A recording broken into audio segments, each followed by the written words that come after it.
Hi అండి. నమస్తే. Welcome to అమ్మాయి లోకం. అందరూ ఎలా ఉన్నారు? నేనైతే చాలా బాగున్నాను. మీరందరూ కూడా బాగుండాలని మనస్ఫూర్తిగా కోరుకుంటున్నాను. ఇవాళ మన రెసిపీ వచ్చేసి మినీ సమోసా పిల్లోస్ అనమాట. ఎలా చేయాలో చూద్దాం. స్కిప్ చేయకుండా లాస్ట్ వరకు చూడండి. ఫస్ట్ 1.5 కప్పు ఆటా తీసుకున్నాము మిక్సింగ్ బౌల్‌లో.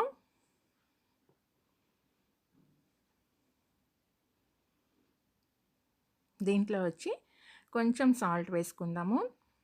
తర్వాత ఒక అర టేబుల్ స్పూన్ వచ్చేసి వాము వేసుకుందామండి. వాము వేసుకోవటం వల్ల చాలా టేస్టీగా ఉంటుందన్నమాట. దీన్ని నలిపి వేసుకున్నామంటే ఫ్లేవర్ బాగా వస్తుంది. వాము అనేది అసలు స్కిప్ చేసుకోబాకండి. ఇప్పుడు దీంట్లో వచ్చి ఒక టేబుల్ స్పూన్ బాగా కాగబెట్టిన నూనె అనమాట అండి, హాట్ ఆయిల్. ఇది ఎందుకంటే మనం గోధుమ పిండి తీసుకున్నాం కాబట్టి పై లేయర్ అనేది మనకి సాఫ్ట్ అవ్వకుండా చాలా క్రిస్పీగా వస్తుందన్నమాట. దానికోసం ఈ ఆయిల్ వేసుకున్నాము. వేడి వేడిగా ఉండాలండి ఆయిల్ మాత్రం. చూడండి, మనం కలిపేటప్పుడే మనకు తెలిసిపోతుందనమాట. ఇలా క్రంబల్స్ లాగా వస్తుందనమాట పిండి. ఇలా వచ్చిన తర్వాత దీంట్లో కొంచెం నీళ్ళు యాడ్ చేసుకుంటా. ఎక్కువ నీళ్ళు ఒకేసారి పోయొద్దండి. మహా అయితే ఒక 3-4 టేబుల్ స్పూన్సే పడుతుంది నీళ్ళు, అంతేను. మనం వేడివేడి ఆయిల్ వేసుకున్నాం కాబట్టి నీళ్ళు ఎక్కువైతే అవసరం పడదండి. మనకి ఆయిల్లోనే పిండి కొంచెం తడి పొడిగా ఉన్నట్టు ఉంటుందన్నమాట. అందుకని నీళ్ళు చాలా జాగ్రత్తగా చెక్ చేసుకుంటే కలుపుకోవాలి. లేదంటే పిండి జోరు జోరుగా అయిపోతుందన్నమాట.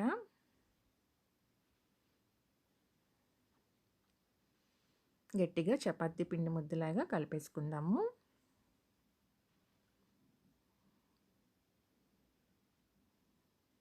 కలిపేసి మూత పెట్టేసి ఇప్పుడు దీన్ని ఒక 10 నిమిషాల పాటు పక్కన పెట్టుకుందామండి. ఇప్పుడు దీన్ని చూద్దామండి. 10 నిమిషాల తర్వాత మూత తీసేసి మంచిగా దీన్ని ఒకసారి మిక్స్ చేసుకుందాము.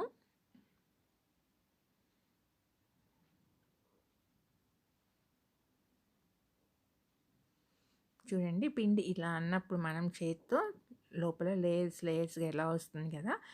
ఇదేంటంటే మనకి బాగా క్రిస్పీగా వస్తుందనమాట. లోపల కూడా లేయర్ లాగా వస్తుందనమాట తినేటప్పుడు.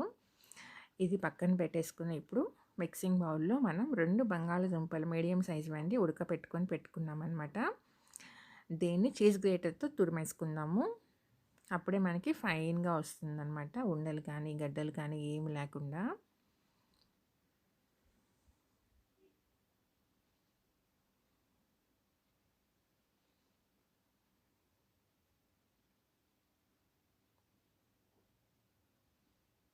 ఇలా తురిమేసుకున్న తర్వాత దీంట్లో వచ్చేసి ఇప్పుడు ఒక హాఫ్ టేబుల్ స్పూన్ తురిమిన చిన్నుల్లిపాయలు వేసుకుందామండి. తర్వాత ఒక టేబుల్ స్పూన్ తురిమిన అల్లం, కొంచెం కొత్తిమీర, కొంచెం కరివేపాకు, ఒక ఉల్లిపాయ, ఒక పచ్చిమిర్చి తరిగి పెట్టుకున్నాము, దాన్ని కూడా వేసేసుకుందాము.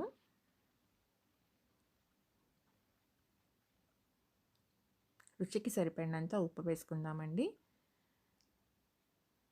ఒక పావు టేబుల్ స్పూన్ కారం,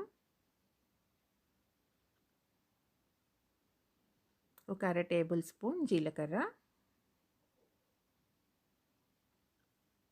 కొంచెం పసుపు, ఒక అర table spoon red chilli flakes వేసుకుందాము. దీనివల్ల కారం అయితే ఏమి ఉండదండి, మంచి ఫ్లేవర్ వస్తుందన్నమాట. ఒక అర టేబుల్ స్పూన్ ధనియాల పొడి వేసుకుందాము.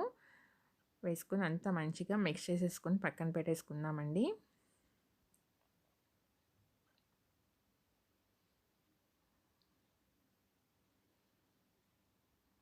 ఒక పావు టేబుల్ స్పూన్ సోంపు వేసుకోవటం మర్చిపోయాను నేను, అందుకని ఇప్పుడు యాడ్ చేశానండి. సోంపు తప్పనిసరిగా వేసుకోండి, బాగుంటుందన్నమాట. చాలా మంచి ఫ్లేవర్ వస్తుందన్నమాట. నార్త్ ఇండియన్ మనకి సమోసాలు ఎలా ఉంటుందో ఆ ఫ్లేవర్లో ఉంటుందండి. అందుకని సోంపు అస్సలు స్కిప్ చేసుకోబాకండి.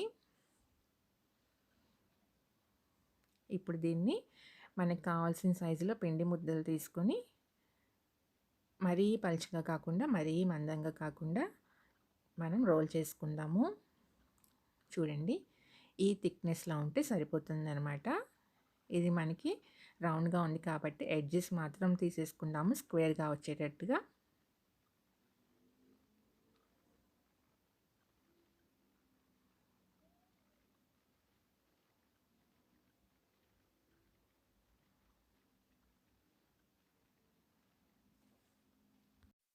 ఎడ్జెస్ మొత్తం తీసేద్దామండి. తీసేసి ఇప్పుడు దీన్ని స్క్వేర్‌గా కట్ చేసుకున్నాం కదా! దీన్ని 4 పీసులు చేసుకుందాము.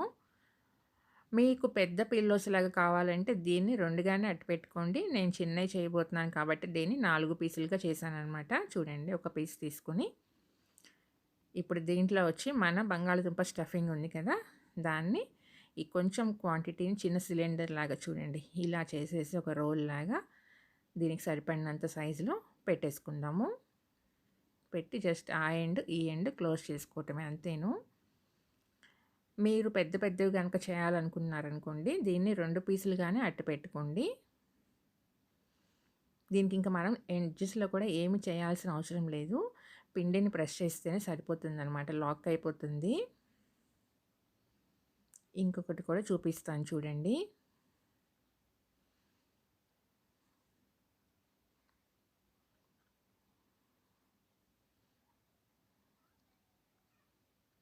అంతేను. రోల్ చేసేసి ఎండ్స్ లాక్ చేసేద్దాము.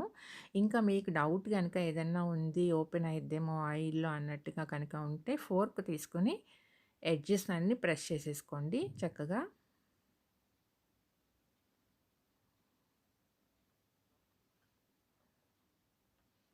చూసారా ఎంత సింపుల్‌గా ఎడ్జ్ లాక్ చేసుకుంటే సరిపోతుందనమాట. అస్సలు ఓపెన్ కాదండి ఆయిల్‌లో మాత్రం.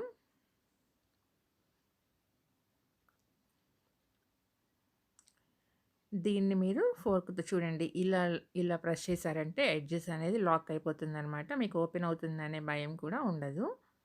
అది ఒక డిజైన్ లాగా కూడా వస్తుందనమాట మీకు చూడండి. అంతేను.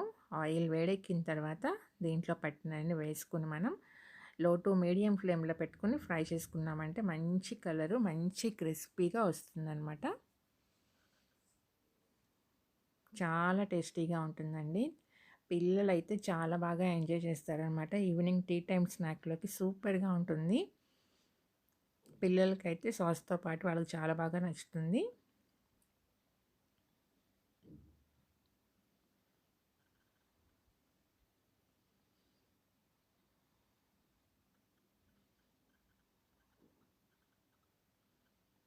ఇది స్టవ్ అనేది లో టు మీడియం ఫ్లేమ్‌లోనే ఉండాలండి. అప్పుడే మనకి మంచిగా ఫ్రై అవుతుంది. లేదంటే పైన కలర్ మాత్రం వచ్చేస్తుంది కానీ లోపల మెత్తగానే ఉంటుందండి పిండి.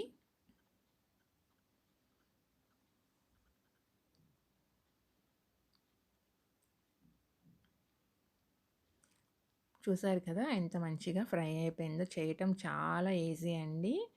తప్పకుండా మీరు ట్రై చేయండి. మీకు ఎలా వచ్చిందో కూడా నాకైతే కామెంట్ చేయండి. అలానే ఫస్ట్ టైం చూస్తున్నారా? తప్పకుండా సబ్స్క్రైబ్ చేసి లైక్ ఇచ్చేయండి.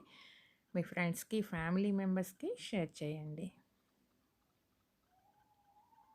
చూడండి ఎంత మంచి క్రిస్పీగా టేస్ట్ అయితే అదిరిపోయిందనమాట. తప్పకుండా ట్రై చేయండి. ఈరోజు రెసిపీ అయితే ఇంతేనండి. రేపు ఇంకో కొత్త రెసిపీతో మీ ముందుకొచ్చేస్తాను.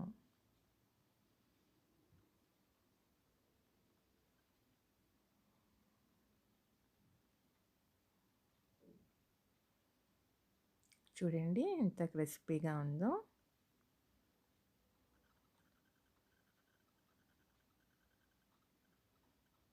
Thank you for watching.